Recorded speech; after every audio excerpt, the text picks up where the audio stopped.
कहा था कि डेटा साइंस जो है ना वो बेसिकली 3 कंपोनेंट से मिलकर बनती है। एक हमारे पास पहले होती है प्री प्रोसेसिंग, ठीक है। उसके बाद हमारे पास होती है बेसिकली एक्शन, या मैं उसको कह देता हूं प्रोसेसिंग। फिर उसके बाद हमारे पास होती है पोस्ट प्रोसेसिंग, ठीक है, प्रोसेसिंग। 3 चीजें। अब जरा आपने गौर करना, मैं थोड़ा सा इनके नेम्स को शिफ्ट करने लगा हूं ताकि थोड़ा सा हम वो टेक्स्ट बुक वाले कॉन्टेक्स्ट में आ रहे हैं, ठीक है। अच्छा, अब प्री प्रोसेसिंग बेसिकली क्या है? प्री प्रोसेसिंग डेटा कलेक्शन है, ठीक है, डेटा कलेक्शन। प्रोसेसिंग जो है वो है मॉडलिंग बेसिकली, कि आप इसमें क्या करते हैं कि मशीन लर्निंग मॉडल अप्लाई करते हैं, और वो अप्लाई करने के लिए डिफरेंट स्टेप्स होते हैं। तो मैं इसको सिंपल मॉडलिंग कह देता हूं, MODELLING, मॉडलिंग। और फिर पोस्ट प्रोसेसिंग क्या है? बेसिकली आप जब मॉडल कर लेते हैं, इवैल्यूएट कर लेते हैं, तो फिर आप उसको डिप्लॉय करते हैं। तो डेटा साइंस के बेसिकली मशीन लर्निंग, किसी भी मशीन लर्निंग प्रोजेक्ट के 3 स्टेप्स होते हैं। एक, आप डेटा कलेक्ट करते हैं, दूसरा उसको आप मॉडल करते हैं, ठीक है, तीसरा आप उसको डिप्लॉय करते हैं। अच्छा, अब जो हमारी टोटल साइंस है वो हमारी स्टेप 2 के गिर्द खड़ी हुई है यहां पे। तो चलिए इसको जरा एक्सप्लोर करते हैं। तो मैं मॉडलिंग ले लेता हूं, मॉडलिंग, LLING, मॉडलिंग, ठीक है। अब मॉडलिंग की मिसाल ऐसे ही है जैसे एक गाड़ी का रियर व्यू मिरर सेट करना हो।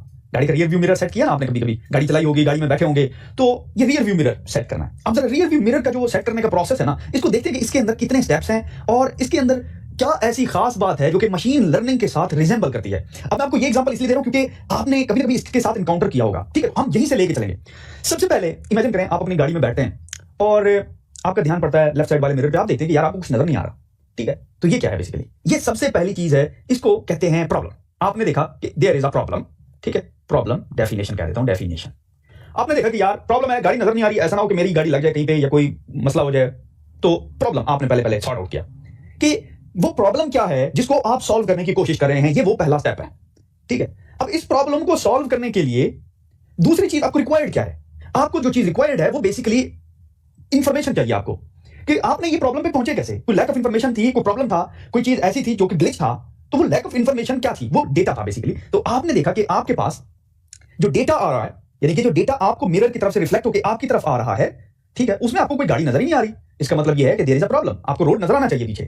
तो फिर आपने देखा कि वो जो इंफॉर्मेशन, जो डेटा मेरे पास आ रहा है, वो है कौन सा डेटा, किस किस्म का डेटा आ रहा है। अब मशीन लर्निंग के अंदर of course different types of data होती हैं। स्ट्रक्चर्ड डेटा होता है, structured, sorry for my bad handwriting, unstructured data होता है, ठीक है। उसके बाद होता है स्टैटिक डेटा, ठीक है, और उसके बाद होता है time series data, time series data. हम इसको तसल्ली के साथ देखेंगे। फिलहाल आपने सिर्फ ये देखना है कि यार अच्छा मेरे पास एक प्रॉब्लम है कि मुझे पीछे रोड नजर नहीं आ रहा, ये प्रॉब्लम स्टेटमेंट है, गुड होगी प्रॉब्लम। अच्छा, तो अगर रोड नजर नहीं आ रहा तो मेरे पास एग्जिस्टिंग डेटा कौन सा है? तो डेटा आपने देखा कि यार जो लेट्स से मेरे पास जो चीज नजर आ रही है वो इंडिकेट क्या कर रही है? वो इंडिकेट आपको कर रही है आपका थर्ड स्टेप।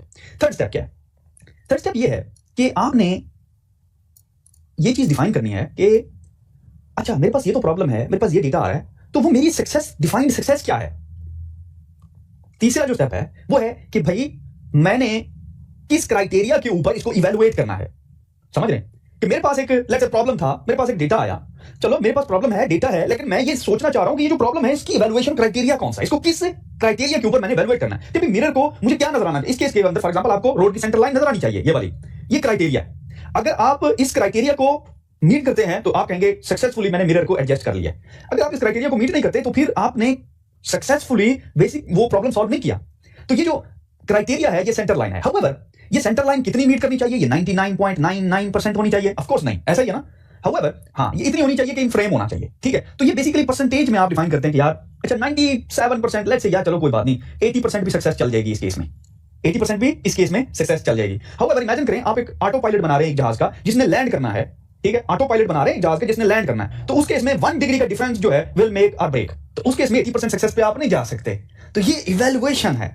तो थर्ड स्टेप आपने ये करना है कि इवैल्यूएट करना है कि भाई मेरा सक्सेस क्राइटेरिया क्या है। Evaluate, please don't mind my English spelling, हाँ ठीक है, कीड़े नहीं डालने इसमें से। ओके, 3 हमारे पास स्टेप्स हो गए कि जी हमारे पास बेसिकली एक तो प्रॉब्लम की डेफिनेशन होनी चाहिए कि करना क्या है। भाई मिरर मेरा ठीक नहीं नजर आ रहा, ठीक है, ये वाला।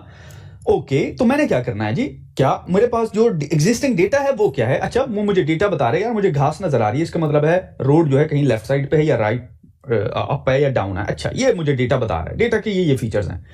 गुड। अगर मैं चाहता हूं कि इस मिरर को एडजस्ट करने में मैं सक्सेसफुल हो जाऊं तो वो सक्सेस क्राइटेरिया क्या होगा? यार वो क्राइटेरिया ये होगा कि ये रोड का जो सेंटर लाइन सफेद नजर आ रहा है ना, ये मेरे मिरर के इस लाइन के ऊपर कट होना चाहिए। चलो ठीक हो गया। तो वो बेसिकली हम परसेंटेज में डिफाइन करते हैं। एक्सीलेंट। अब चलते हैं हमारे 4th स्टेप के ऊपर। मशीन लर्निंग में हमारे पास ये आइडिया हमें होना चाहिए कि जो सक्सेस क्राइटेरिया है, जो डेटा हम ले रहे हैं, उस डेटा से सक्सेस क्राइटेरिया को मीट करने के लिए द एफिशिएंट वे क्या होगा, वो कौन कौन से फीचर्स होंगे जो कि मैं मॉडल के अंदर मैच कराऊं ताकि मुझे ये सेंटर लाइन अचीव हो।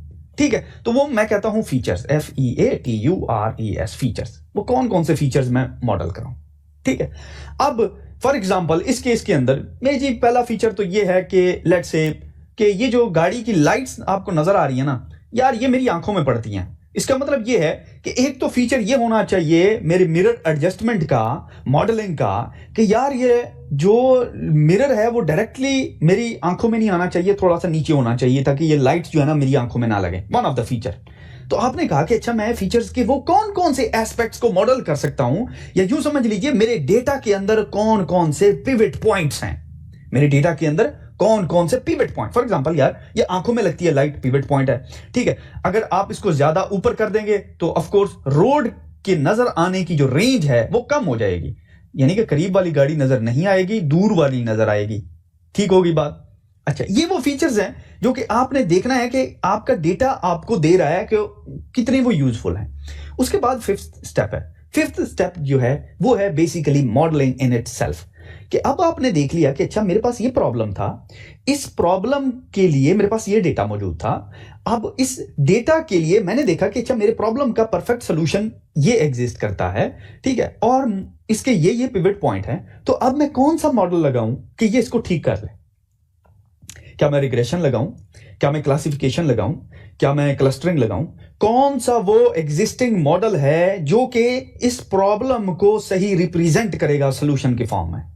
ठीक है, तो मैं इसको कह देता हूं मॉडलिंग, MODELLING, मॉडलिंग। ठीक है, और उसके बाद ऑफ कोर्स ये जो मशीन लर्निंग है ना गाइस, ये वो है बेसिकली एक्सपेरिमेंटल आइटरेटिव चीज है, जिसमें आप बेसिकली मॉडल अप्लाई करते हैं और फिर आप देखते हैं कि अच्छा यार ये आपने मिरर ऊपर किया। ठीक है, आपने देखा कि यार ओहो ये तो गाड़ी बहुत ही, ये तो पीछे नजर ही नहीं आ रही कोई चीज, तो आपने मिरर नीचे किया, आपने कहा ओहो ये तो बहुत ही ज्यादा हो गया, फिर आपने थोड़ा सा ऊपर किया, फिर थोड़ा नीचे, और हाँ स्लोली कुछ इस तरह से डैम्प हुआ। ठीक है, आखिरकार आप एक परफेक्ट लोकेशन पर पहुंच गए। ठीक है, तो ये आइटरेटिव प्रोसेस है, अगर आप इसको गौर करें ये कंप्लीट साइकिल है। तो ये एक आइटरेटिव प्रोसेस है, तो इसको मैं सिंपल कह देता हूं लेट्स से आइटरेशन। ठीक है, और अगर मैं इस सारे को आपके सामने ले आऊं तो बेसिकली हमने एक फीडबैक लूप मैकेनिज्म बना लिया है कि जिसमें हम प्रॉब्लम डिफाइन करते हैं। ठीक है, इस लेवल पे आते हैं, आइटरेशन लेवल पे, और जब हम देखते हैं कि ये प्रॉब्लम सॉल्व हुआ कि नहीं हुआ तो फिर हम ऊपर जाते हैं और प्रॉब्लम डेफिनेशन को रीइवैल्यूएट करते हैं कि यार बात यह है कि मैंने ये सोचा था कि रिग्रेशन मॉडल इस प्रॉब्लम को सॉल्व कर लेगा, लेकिन वो तो सॉल्व हुआ ही नहीं। ठीक है, वो तो गाड़ी मुझे नजर ही नहीं आ रही, रोड तो नजर ही नहीं आ रही, वो तो कहीं ऊपर चली गई है। ओहो, तो फिर आपने देखा कि यार असल में प्रॉब्लम ये है ही नहीं, बेसिकली मेरा जो मिरर है वो है ही ऑटोमेटिक। तो मुझे तो ये हाथ से चेंज करने की जरूरत ही नहीं थी, मैंने तो गरारी तोड़ दी। तो basically problem definition was very important in the beginning, कि जिसमें आपने बेसिकली ये क्राइटेरिया डिफाइन करना था कि यार मेरा प्रॉब्लम है क्या। Someone said very interesting quote. He said कि अगर आपको पता नहीं है ना कि कौन सा प्रॉब्लम आप सॉल्व कर रहे हैं, तो फिर worst thing that you can do is hard work. The worst thing that you can do is hard work. कब? जब आपको प्रॉब्लम का पता नहीं है। ठीक है, तो मेक श्योर कि लाइफ में भी जब भी आपने कोई चीज को सॉल्व करने की कोशिश करनी है ना, तो आइटरेट करना अपने जहन में कि यार वो प्रॉब्लम क्या है जिसको मैं सॉल्व कर रहा हूं। It is very important. तो ये वो हमारा फ्रेमवर्क है जिसको हम लेके चलेंगे, और इस फ्रेमवर्क को याद रखने के लिए आप सिंपल अपने गाड़ी का साइड मिरर को एडजस्ट करने का मेथड, जो प्रोसेस है, आप उसको सीख लें। एग्जैक्टली वही प्रोसेस मशीन लर्निंग एप्लीकेशंस में रेप्लिकेट होता है। मजा आया? चलो जी ठीक है, यहां पे कर देते हैं क्लोज।